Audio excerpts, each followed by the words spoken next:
Hay! Nagugutom na ako. Ito ang ulam namin ngayon. Ito oh.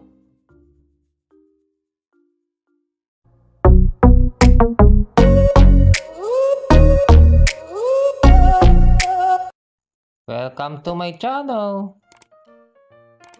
Ito po ang uulamin namin ngayon. Pritong tokwa na may kamatis. Kung tatanungin nyo kung paano ba ang pagluto, ay ganito po.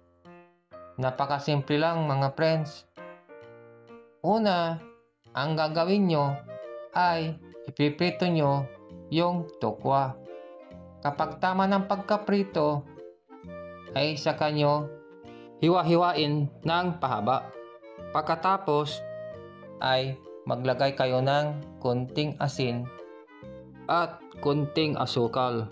Pwede nyong lagyan ng konting pinong paminta, pero sa amin ay hindi na kami naglagay. Lagyan nyo din ng konting toyo at konting suka. Canned vinegar ang gamitin ninyo. Saka haluin nyo mabuti para manuot yung lasa ng mga inilagay natin.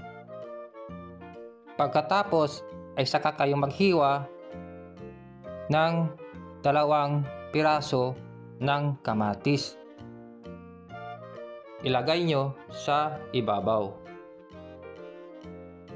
Siya nga pala, pwede nyo din tong lagyan ng kalamansi o kaya mga siling labuyo kung gusto nyong gawin itong spicy.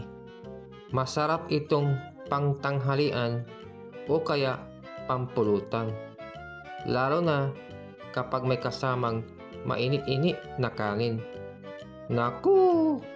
Sarap! Masamsamit! Naimas! O ano na mga friends, bari hanggang dito na lang ako.